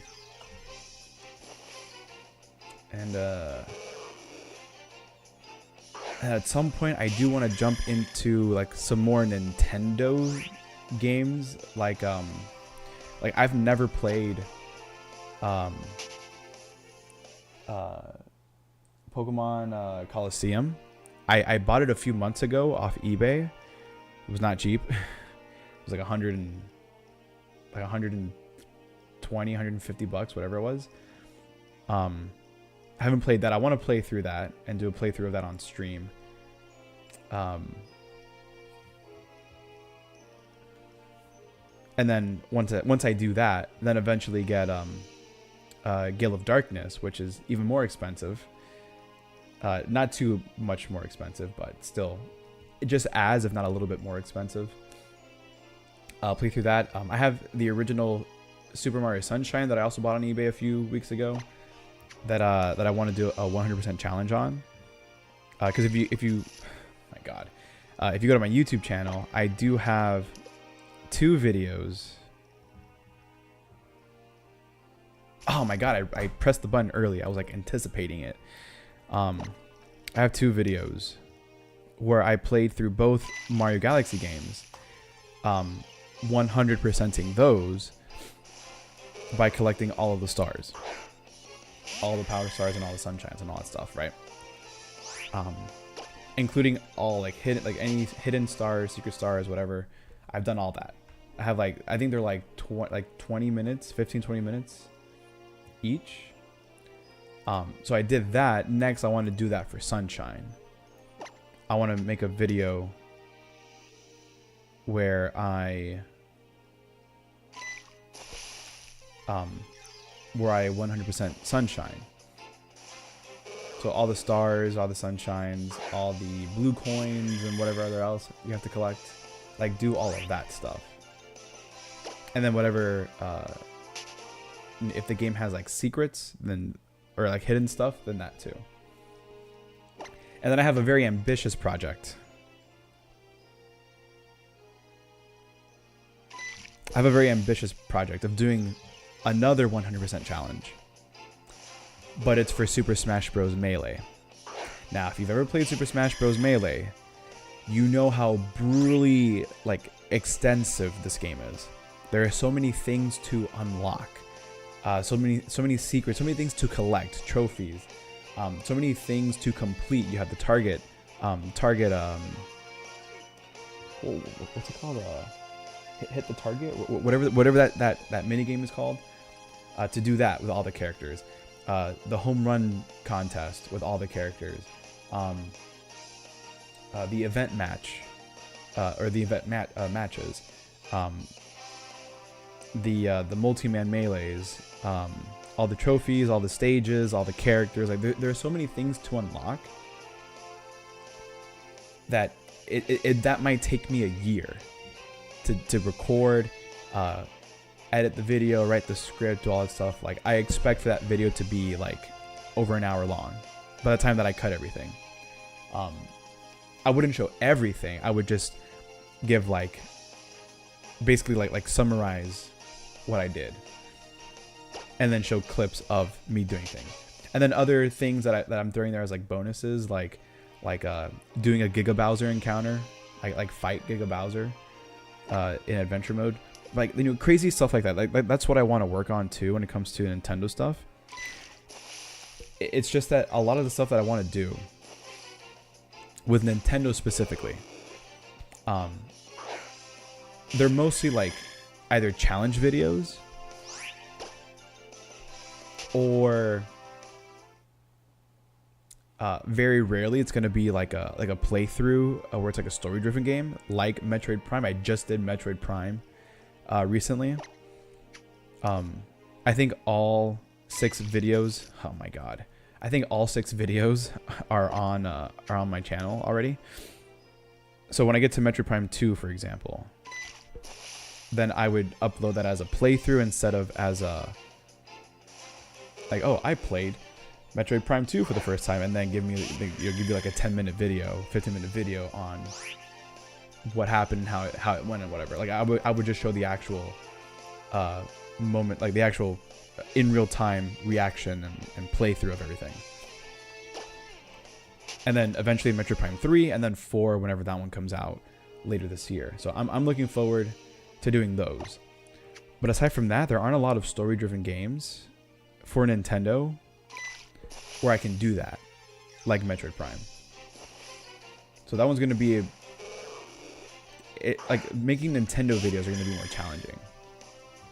I did say that like, in the very first video of this channel, I did say that there would be more of a focus on Pokemon, whether it meant shiny hunting or whether it meant doing like whatever crazy challenge video or just things like that. I it's like I don't want to have just like shiny hunting videos. I want to have variety of Pokemon stuff plus other Nintendo things. Like I would like to show where I play through other Nintendo series that I've never played before. Like I've never played a Legend of Zelda game until recently when I played Breath of the Wild. And so far that's been the only Zelda game, and I love that game. And pretty soon I also want to get into Tears of the Kingdom, but I want to first 100% Breath of the Wild before I do that. So just hearing talk makes me realize how many series I haven't tapped into yet. I mean, yeah, there's so many games that I'm surprised that I haven't gotten to yet. But it's only been in the last like couple of years that I've really appreciated video games and video game history, that I want to own as many games that I want to own as possible. Like not just to buy games just to have it in my collection and then never touch it. I want to acquire games and actually play them and experience them, and then document that experience with YouTube, uploading YouTube videos on that. So like for The Legend of Zelda, for example, I would like to play through every Legend of Zelda game ever made. Have recap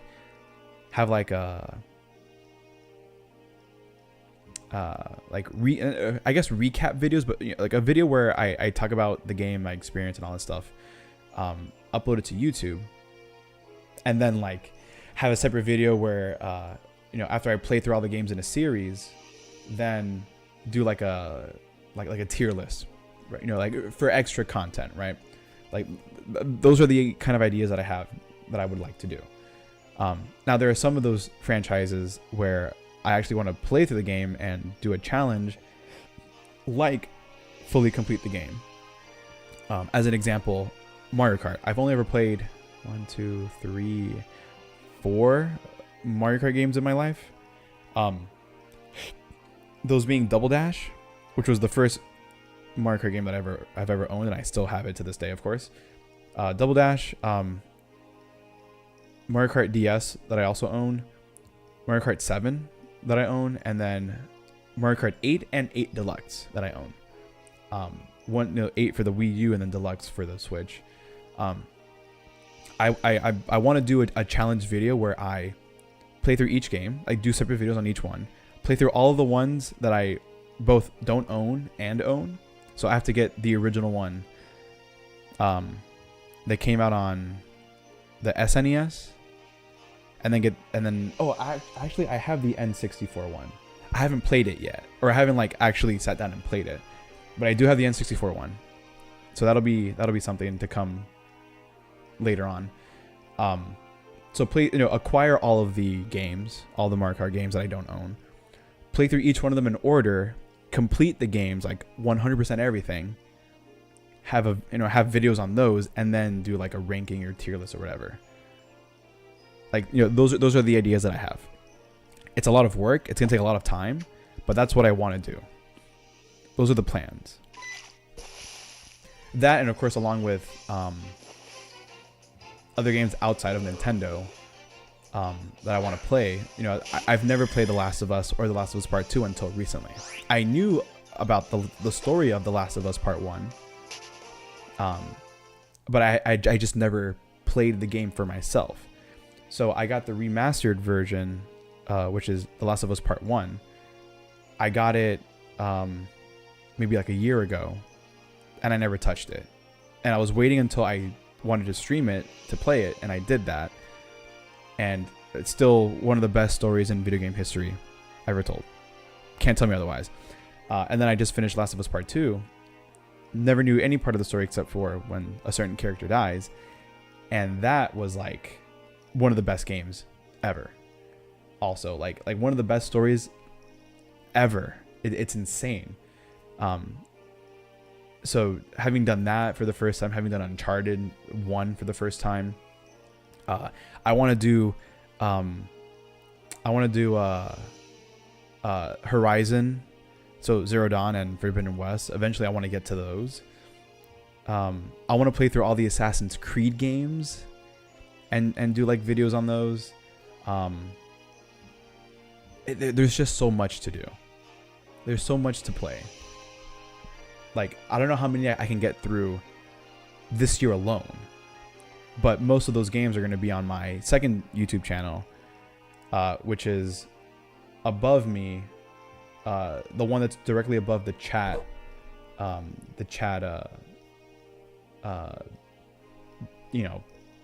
overlay, where it says Variety Gaming. That's where all of those non-Nintendo things will be.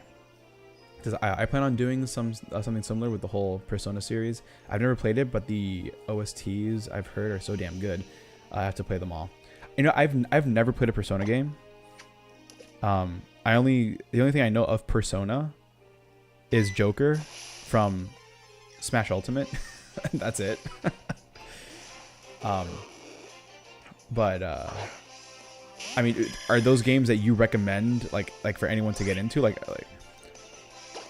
would those be my type of game? Because I don't know what those games are like. Says I gotta head out. Thanks for entertaining me and company. Good luck with the carps. Yeah, man. Thanks for being. Oh no, crap. I'm gonna get to 100 encounters before I end the stream. So 12 more and we're good. But yeah, thanks for being here. I know that you've been a follower for a while, but I mean, thanks for being here and chatting, and thanks for following back then, whenever you did. But we'll see you next week. I'll be streaming again on Friday, so be there if you can. If not, then don't worry. I'll be streaming every Friday for the next few weeks. So just stop by then. And thank you for the shiny luck. Hopefully I can get one in 12 encounters, which will be impossible. So yeah, so for Persona, like what are those games like? Like what genre? What what are those games like? Like I've never seen gameplay of those games. I've only ever seen the trailers from whenever like Nintendo have their directs and they showcase like a remaster or a port over or whatever, or something related to that. Yeah, man, have a good one.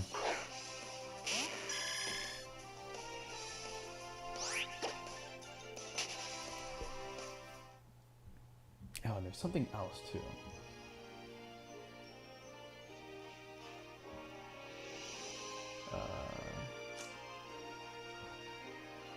Oh, Halo. Halo's another game series that I want to do playthrough for the first time on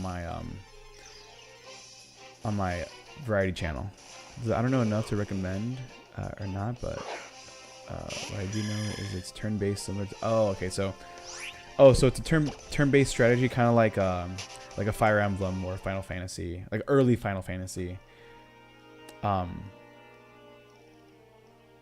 or yeah, I guess something like that. I just look similar from a little gameplay I've seen. Like similar to Pokemon, I guess is what you mean.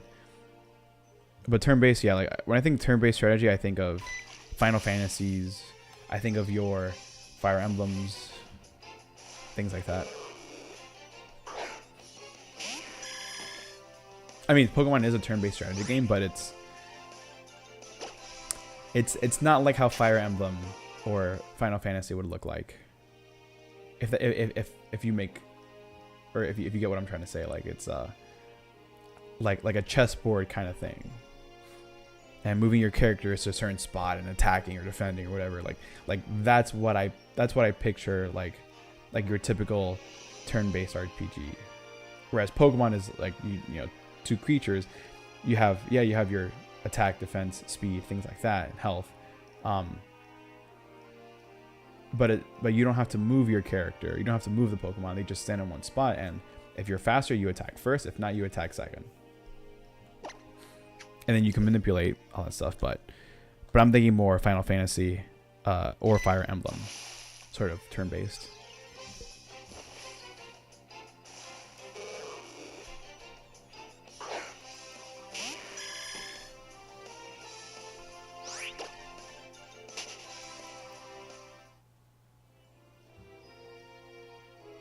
All right, let's see. We've got 6 more. Let's try to make these count. Let's not screw up.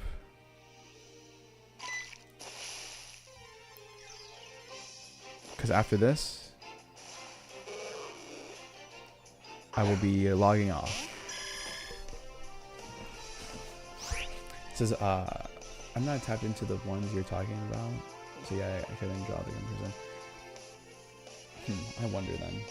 Let's see. Persona gameplay.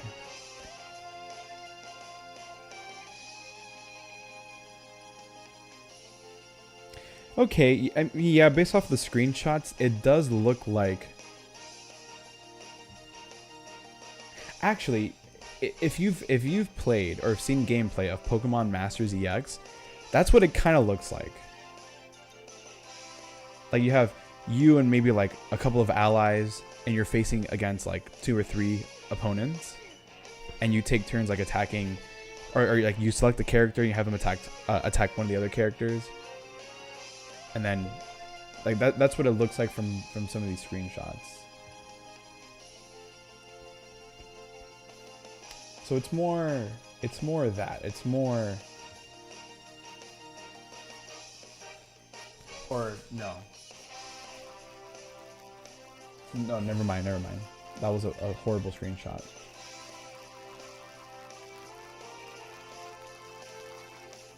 Actually, I don't know. Alright, I'm gonna pull up the video and see what it looks like.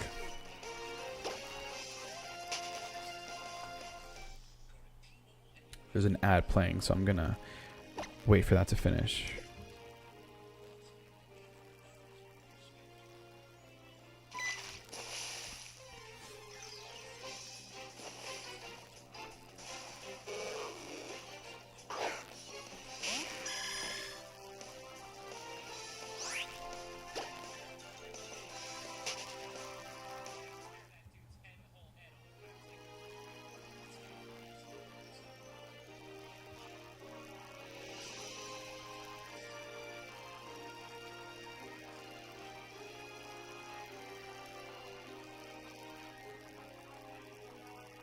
Yeah, you know what? It is. It is kind of like that.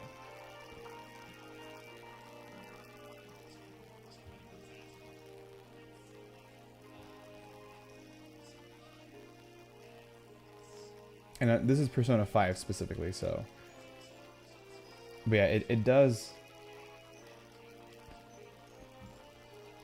It does kind of look like Pokemon Masters EX.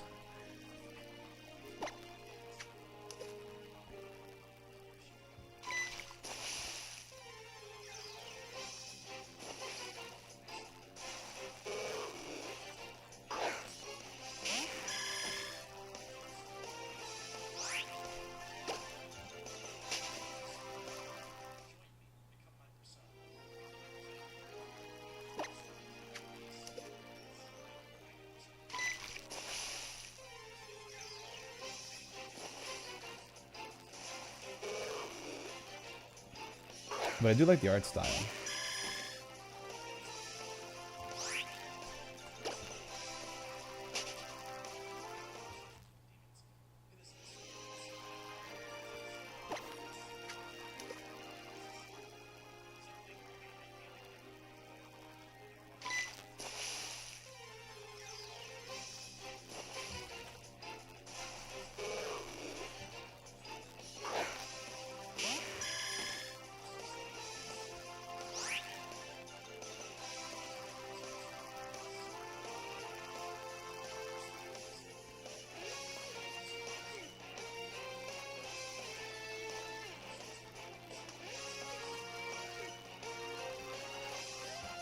Because usually I'm not a fan of games like this.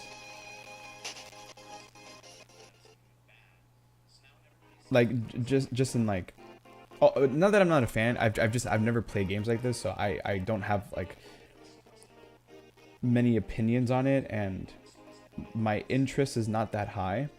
Now recently I did buy the PlayStation 4 collection of the first 6. Oh my god. Of the first 6 Final Fantasy games, the 2D ones. One, because it was on sale, and 2, a friend of mine recommended that I play them. If I want to like get into Final Fantasy and get a feel for what it's like, because I would like to, like based off what he's said to me, he's been playing the remaster and rebirth of Final Fantasy VII, and I like, based on what he's told me and some of the gameplay that I've seen, it looks kind of sick. So I might eventually like tap into that. You know, I'll have to see, but I think that's something that I'll probably play on my own, rather than trying to do like rather than trying to stream it or. But I don't know, and if I like the original Final Fantasy games, and then you know I'll give some of these other ones a chance, like some of the older Fire Emblem games. The only Fire Emblem game I have is the one that's on mobile. I think it's Fire Emblem Heroes. That's it. That's all I have. And even then, like I only played maybe the first couple of hours, and I haven't touched it in years. Because again, just not my cup of tea at the time. But since I've been more open the last couple of years, I feel like I should give these games a chance, and see if by playing them I actually do enjoy them or not. Because I'm very I'm very like peculiar about games that I like or games that I want to play. Like I'm a big fan of story-driven games. I love anything that has a good story but also has like fun gameplay. Like that's me, right? Like I think the first games that I really played that were like that, like fully like that, were the Batman Arkham games. And I love those games. Those games still are some of the best of that style of game, right? And then having recently played games like God of War and The Last of Us, or like those franchises, like I like them because of the story. Like the gameplay is cool, like especially with God of War, gameplay is fun and cool and whatnot. But I mean, I'm more of a fan of the story, because I mean, that's what these games are made to do. Like the story is meant to bring you in. Like it's supposed to hook onto you, and that's what you appreciate. Especially since God of War 4, 2018, and God of War Ragnarok are far more story driven than the original first 6 games from PS2, PS3, and PSP.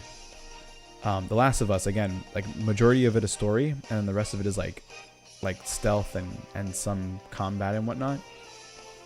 But it's like 70% story. Uncharted is like 40-60, like 40 story, like 40% cutscenes and story, and then the other 60% is actual like combat. The old God of War was kind of like that, like 30 to 40% story, 60%, 70% like actual combat.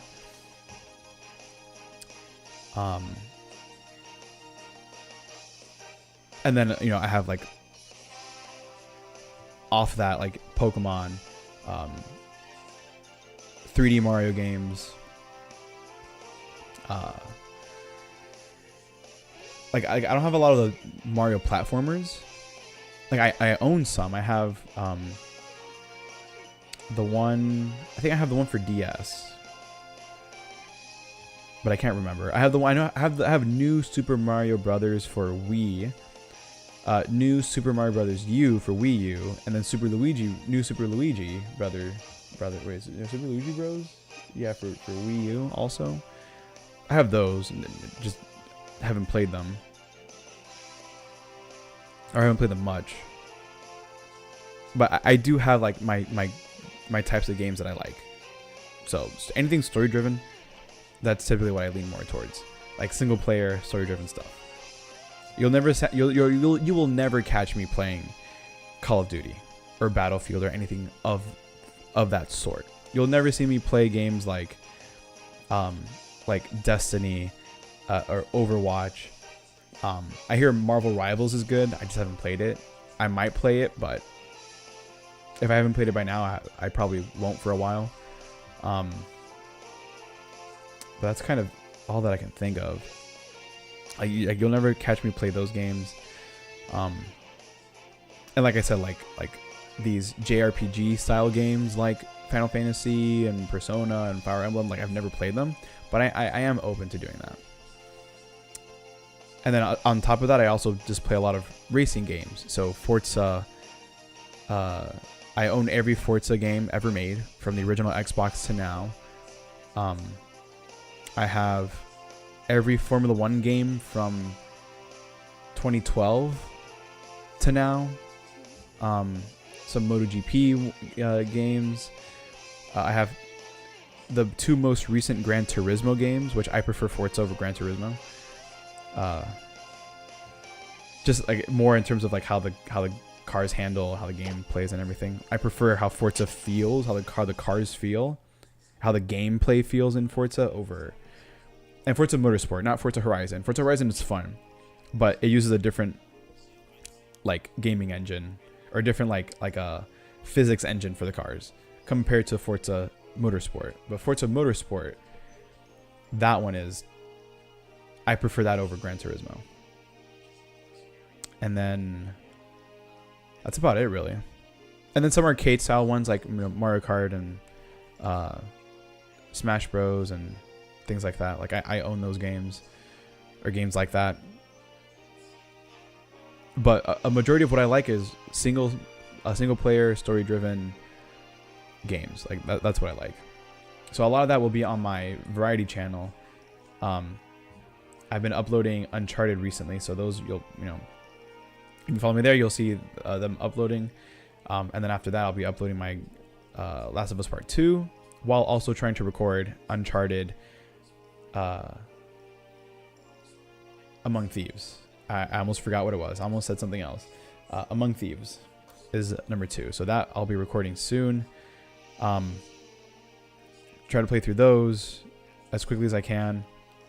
Try to play through a bunch of other stuff. Try to get more games into my collection. Play those. Like it's gonna be. It's gonna be a long, busy year for me with content for these channels. But it's what I've been wanting to do this for a couple years, and I finally started doing this last year, and so far we're off to an okay start. I just need more subscribers.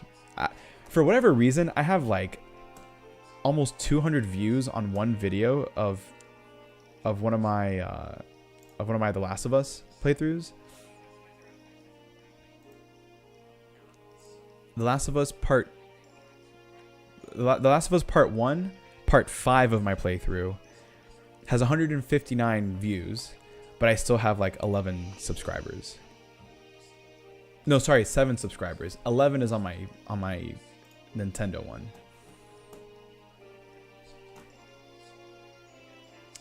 Which, let me see. I have 11, I think, or 12, maybe 12. 12. I have 12 subscribers. Nice. But I have far fewer total views on that channel. So I don't know. But little by little, these channels are going to grow. I'm going to be adding more content and more variety content. Because I feel like my variety gaming channel is going to be mostly full playthroughs, but separated into parts. So, whereas my Nintendo one is going to be a mix of full playthroughs and a mix of like scripted, challenge videos and whatever else. So, yeah. So that's going to do it for today. I'm done streaming for today. I've already broken my chain a few times in the last like half hour, so I'm going to stop. And then just pick this back up on Friday next week. I'll be streaming again, typical like 1 o'clock ish, somewhere between there, to see if I can get at least one more shiny of the 2 that I need to complete the whole Magikarp line. I've gotten lucky today that so far I have 1 of each, male and female. Now I just need 1 more of each to evolve, and we're good. And then from there, move on to Carvana. Once I get 2 of those, then go to the next Mega Pokemon to shiny hunt. See how I can shiny hunt that. Depending on what it is, I might have to just Masuda method and just collect eggs, and then just hatch them on stream.